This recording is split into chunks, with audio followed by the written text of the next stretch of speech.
নমস্কার বন্ধুরা, শ্রীয়ের রান্নাঘরে সকলকে অনেক অনেক স্বাগত জানিয়ে আজকে ভিডিওটি শুরু করছি।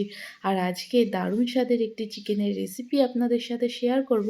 প্রথমেই 2 কিলো মাংস নিয়েছি চিকেন, যেটি কেটে ধুয়ে পরিষ্কার করে নিয়েছি। তারপর 200 গ্রাম টক দই আর 3 টেবিল চামচ গোলমরিচ গুঁড়ো দিয়ে ওই 1 ঘন্টা মতো মাখিয়ে রেখেছি। তারপর একটা টমেটো গোল গোল করে কুচিয়ে নিয়েছি, ক্যাপসিকাম একটা সরু সরু করে কুচিয়ে নিয়েছি, আদা রসুন কাঁচা লঙ্কা বাটা আর 5 থেকে 6টা মতো পেঁয়াজ একদম সরু সরু করে কুচিয়ে নিয়েছি।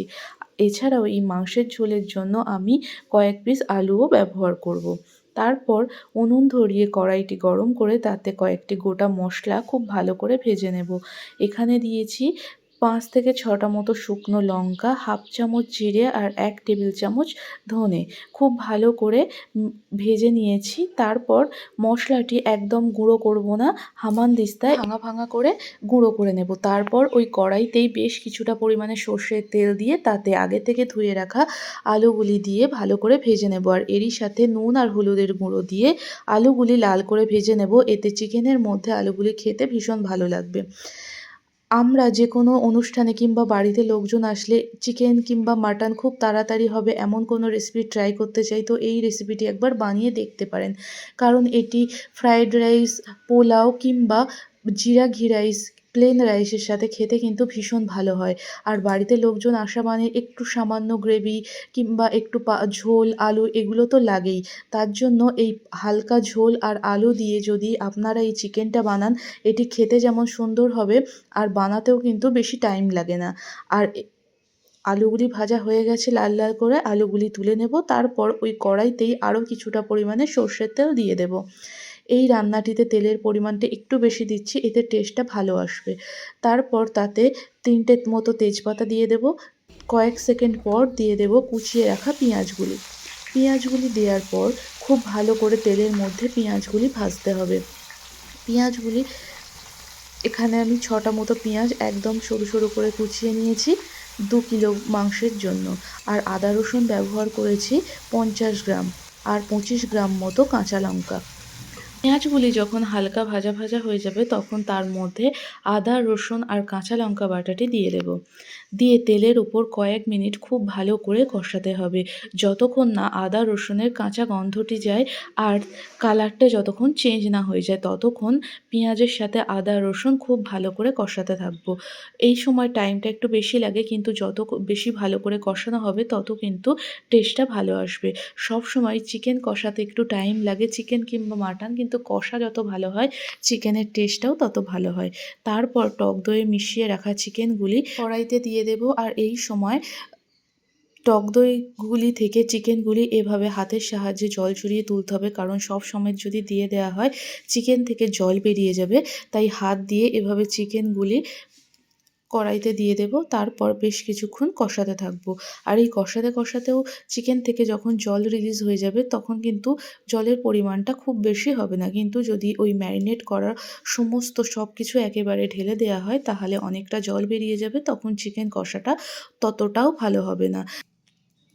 দেখুন একটু জল বেরিয়েছে, সেই সময় একে একে গুঁড়ো মশলাটা দিয়ে দিচ্ছি 1 চামচ ঝালের গুঁড়ো আর 2 চামচ হলুদের গুঁড়ো দিয়ে আবারও খুব ভালো করে চিকেনটা কষিয়ে নেব। যেহেতু চিকেন থেকে একটু জল বেরিয়েছে তাই একটু কষাতে টাইমও লাগবে, আর এই সময় একটু সময় ধরে কষাতে হবে। আর যখন জলগুলি একটু শুকিয়ে আসবে তখন চিকেনের মধ্যে দিয়ে দেব ক্যাপসিকাম, একটা টমেটো আর দিয়ে দেব 1 চামচ মতো চিনি। যেহেতু এখানে টক দইয়ের পরিমাণ বেশি দেওয়া আছে তাই অল্প পরিমাণে চিনি যদি ব্যবহার করা হয় তাহলে স্বাদটা ব্যালেন্স হয়ে যাবে। তার জন্য এখানে আমি চিনিটি ব্যবহার করেছি। আবারও সবগুলি খুব ভালো করে এভাবে একসাথে কষাবো। কষাতে প্রায় আমার 25 থেকে 30 মিনিট মতো টাইম লেগেছিল। যখন জলটা শুকিয়ে তেল ছাড়তে শুরু করবে তখন সব শেষে একেবারে নুনের ব্যবহার করব। এখানে আমি 1 টেবিল চামচ মতো নুন ব্যবহার করেছি। আর তারপরে আবারও 1 টেবিল চামচ নুন, টোটাল 2 টেবিল চামচ নুন ব্যবহার করেছি। তারপর আবারও চিকেনগুলি খুব ভালো করে কষিয়ে নিচ্ছি। এই সময় দেখুন চিকেন থেকে তেল ছাড়তে শুরু করেছে আর চিকেনটা প্রায় খুব ভালো করে কষানো হয়ে গেছে। এই সময় দিয়ে দেব 2 টেবিল চামচ মতো ঘি। যখন তেলটা ছাড়তে শুরু করবে এই সময়টাতে ঘিটা দেবেন, দেখবেন চিকেনের মধ্যে একটি খুব সুন্দর ফ্লেভার আসছে।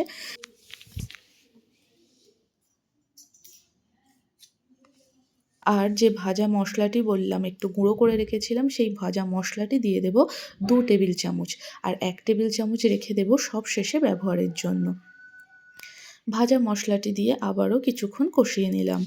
টোটাল কষানোর টাইমটি 25 থেকে 30 মিনিট। আপনারা এইভাবে একবার চিকেনটা অবশ্যই বানিয়ে দেখবেন, খেতে হয় দারুণ। তারপর ভেজে রাখা আলুগুলি চিকেনের মধ্যে দিয়ে দেব। আলুগুলি দিয়ে আর খুব বেশি টাইম ধরে কষাবো না, তারপরেই কিন্তু জল দিয়ে দেব। আর এখানে জলের পরিমাণও খুব বেশি দেব না।